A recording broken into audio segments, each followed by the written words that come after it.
Hello, FloFootball fans. D2 football just keeps getting wilder as the season rolls on. I'm Nicole Beckelman, and I'm here to walk you through my favorite plays from Week 7. First up, it's Lenoir-Rhyne. The Bears are set on the 48-yard line, facing 3rd and 4. Jalen Ferguson drops back and hits Diari Rogers on a shallow crossing route. Rogers takes off, leaving defenders in the dust as he races down the left sideline, finding his way to the end zone. He finished the game with 3 receptions for 70 yards and 2 touchdowns, extending his touchdown streak to 3 consecutive games. Next up, we're at Roosevelt, where the Lakers battled Saginaw Valley.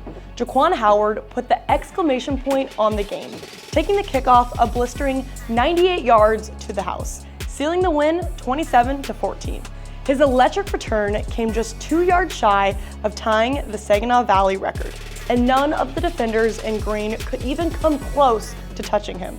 Next week, the Cardinals return home for the highly anticipated Battle of the Valleys against Grand Valley State, which also doubles as Saginaw Valley's homecoming game. As we're discussing football rivalries, I have brought in FloFootball's Leanne Zapparoni. So college football rivalry games have so much history to them, and sometimes the names are a little ridiculous. So today I'm gonna see if you can figure out if it's a real name or one I made up 10 minutes before the show started today. Let's do it. All right, first up, the Turnpike Tussle. I'm going to say that is real. Correct, that is between Emporia State and Washburn. The first game was back in 1899. This season, Emporia State won the matchup to kick off their season 30-14. Wow. All right, up next, the Whiskey River Showdown. Whiskey River. I'm gonna say that is not real. Correct, that one is fake. How about the Turkey Bowl? Turkey Bowl? I'm gonna say that's real because a lot of rivalries happen during Thanksgiving. Correct. Okay. That is between Catawba and Lenoir-Rhyne. Previously, before 1968, it happened to play on Thanksgiving quite a bit. The next matchup is on November 9th, and the Bears have won the last 5 meetings. All right, I'm 3 for 3. Let's see if we can keep it going. The Black Hills Brawl. Real. You're getting good at this. South Dakota Mines versus Black Hills State. The first game was back in 1895. The 139th matchup will be played, or was played earlier this month, and Black Hills State won the game 22-20. Wow, all right. Give me the next one. Okay, the Battle of the Ravine. Battle of the Ravine. I'm gonna say not real. And Ouachita Baptist versus Henderson State. First game was played back in 1907. The next game will be played next month on November 16th, and Henderson State won last year's matchup 31-27. All right, now I'm 4 for 5. Let's see if I can go 5 for 6. Pretty close. All right, give me the Battle of the Wagon Wheel. Battle of the Wagon Wheel. Wow, okay. That's real.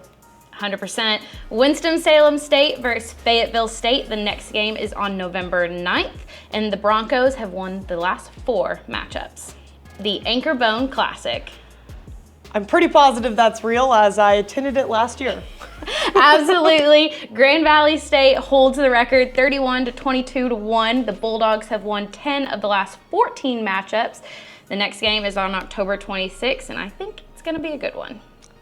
That's right, the Anchor Bone Classic will be live on FloFootball in 2 weeks. Davenport grabbed a 21-14 lead on their second drive of the third quarter. Quarterback DeJuan Mathis took charge, orchestrating a lightning-fast 87-yard drive in just 3 minutes and 2 seconds. Mathis perfectly placed a 28-yard jump ball to Preston Smith, who came down with it in the end zone. Watch this again. 2 defenders on him, and he still makes the grab. This was Smith's first target of the game. 1 catch, 1 touchdown. Not a bad stat. Now we'll head to Pensacola, where we've got a Gulf South showdown between Delta State and West Florida.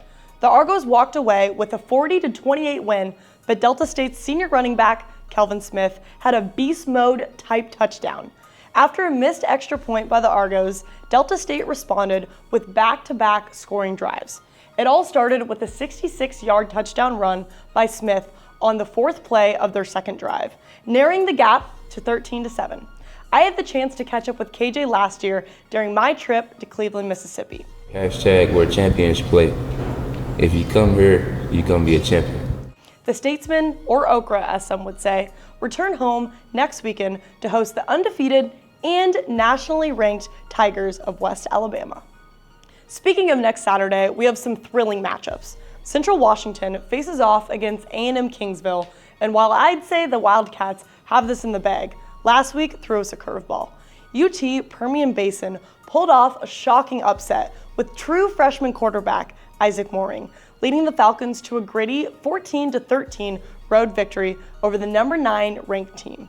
Now Central Washington is hungry for revenge, while the Javelinas are ready to make a bold statement. It's going to be a showdown. This week's top play goes to West Florida. As I mentioned before, the Argos took down Delta State for the second year in a row. West Florida was lined up on their 30-yard line. Freshman Marcus Stokes drops back, glances to his right, but sees Corey Scott flying down the sideline on his left and launches a perfect deep ball for a 70-yard touchdown pass. The score gave UWF a 33-28 lead after the Argos failed the 2-point conversion. Scott was the game's leading receiver with 5 receptions for 139 yards and 2 touchdowns.